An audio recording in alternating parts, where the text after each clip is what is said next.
So what's up? Magandang umaga sa inyong lahat mga kamanok. Once again, this is Linyada ng Mamay and nandito ulit tayo upang mag-share ng panibagong kaalaman, knowledge na maaaring makatulong sa bawat isa sa atin tungkol sa pagmamanok. Okay? So mga kamanok, ang ating magiging topic ngayon ay tungkol na naman sa isang katanungan ng ating isang subscriber. So at this moment of time, bigyan po natin to ng time para ahimayin, para isa-isahin kung ano ba yung function nitong tinatawag na PowerPoint Cobra.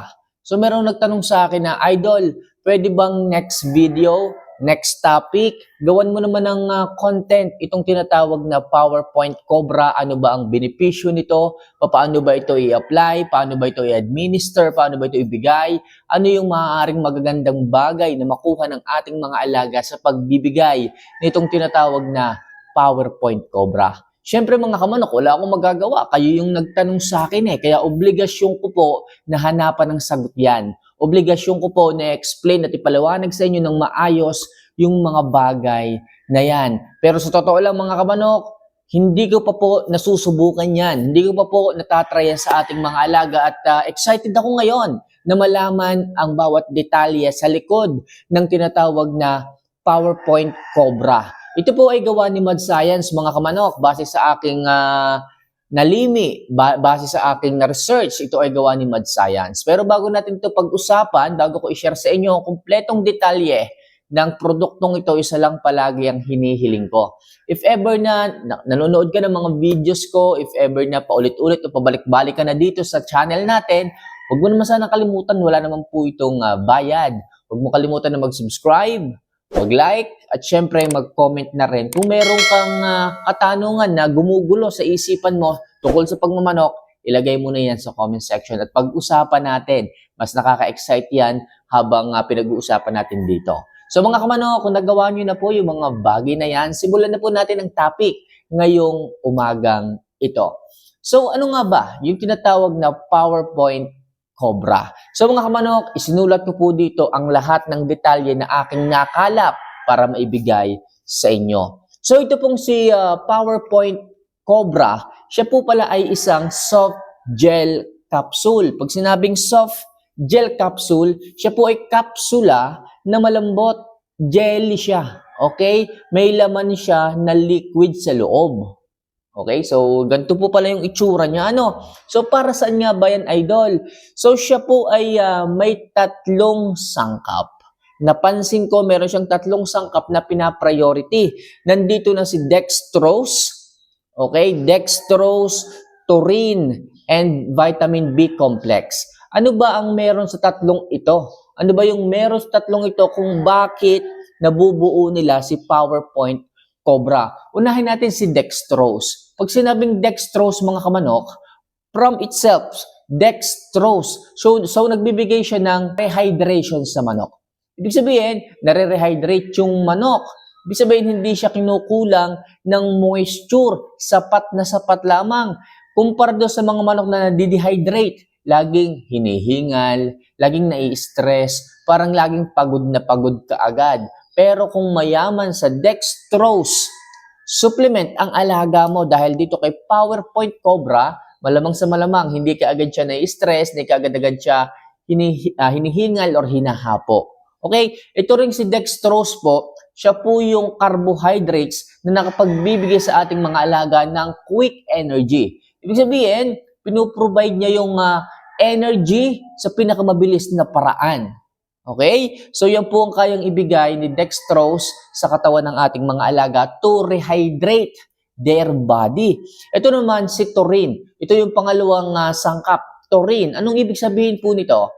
Yung pong taurine, lagi po natin itong nakikita sa isang tawag dito, sa isang suplemento na pangbata, yung tiki-tiki. So naglalagay sila ng taurine doon sa tiki-tiki, yung sangkap na taurine doon sa tiki-tiki, pambata po yun, para po mabilis na maka-adapt yung ating mga sanggol sa kapaligiran. Nakikita nyo, pag po madalas yung bigyan ng tiki-tiki yung bata, ang bilis po niyang maka-adapt. Nag-iisip agad siya. Okay, ibig sabihin, madali siyang natututo. Sabihin, nakafocus po yung taurine sa isipan ng isang organismo, ng tao o ng manok kapag binigyan natin sila ng taurine. Kaya pagdating sa manok, mga kamanok, pag mayaman sa taurine o may taurine na sangkap, yung isang suplemento, nakafocus po ito sa isipan, sa mental development ng ating mga manok. Kaya napakaganda po ng taurine pagdating sa ating mga alaga at nakita ko po ito na meron kay PowerPoint Cobra.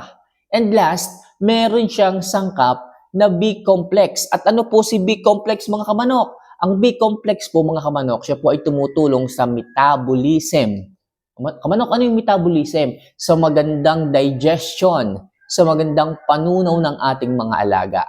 Kaya mga kamanok, hindi tayo magkakaroon ng problema pagdating sa panunaw pag nagbibigay po tayo ng PowerPoint Cobra sa ating mga alaga dahil mayaman siya sa vitamin B complex na nakakatulong nga sa mas mabilis na digestion and also nakafocus din siya sa nervous system, yung koneksyon ng utak at ng muscle. So pag nagbigay ng instruction, ng signal ang utak sa muscle, kaagad-agad nagagalaw yung halimbawa, yung kanilang mga binte, yung kanilang mga paa, yung kanilang mga bagwis. Pag sinabi niya na pupunta tayo sa kaliwa, sunod agad yung katawan. Ganun po kabilis. Kapag mayaman sa B-complex ang inyong mga manok, nagre-respond kaagad yung utak sa katawan ng ating mga alaga. At the same time, kung mayaman sa vitamin B complex, pinapaganda rin po nito ang sirkulasyon ng dugo ng ating mga alaga sa kanilang katawan. Pag maayos po ang sirkulasyon, mapula ang mukha, hindi sila anemic, hindi sila putlain, kadalasan magaganda po ang pangangatawan ng mga manok na ganyan. Healthy po sila, masaya, masigla, maliksi at hindi nyo po kakikitaan ng stress yung manok. Pag po kasi putlayan ng manok, kulang sa vitamin B complex, makikita mo parang ang lungkot-lungkot, parang palaging tamlayin, ang putla-putla, nawawala ng ganang kumain tumukha. Yun po ang isang resulta kapag kulang sa vitamin B complex ang ating mga manok. Okay? So, ang ganda pala nitong PowerPoint Cobra eh. Ulitin ko mayaman sila sa tatlong sangkap. So, yung una, dextrose, which is nagbibigay ng quick carb energy. Okay, carbohydrates, quick energy ang ibinibigay ni dextrose. Pangalawa, si taurine na nakafocus sa mental health, mental development ng isang manok. And last, vitamin B complex para sa mas mabilis na panunaw, metabolismo ng manok, digestion, at syempre sa nervous system function. Para nakakapag-isip, tumatalino din po ang ating manok. So, ang ganda po nitong PowerPoint Cobra sa ating mga alaga. Eh, ang tanong, kamanok, paano naman yan ibigay? Paano naman yan i-administer sa ating mga alaga? So, mga kamanok, nakalagay dito is pwede kayong magbigay 2 hours or 1 hour bago kayo mamasyal. Okay? Kapag nandun na kayo sa pasyalan, 2 oras o 1 oras, bigyan nyo na po bago po bago po mamasyal ang inyong mga alaga, bigyan nyo na po. And also, right after na makagaling sa pasyalan ng inyong mga manok, kung sila man ay na-stress, pwede kayong magbigay ng 1 to 2 capsule per day.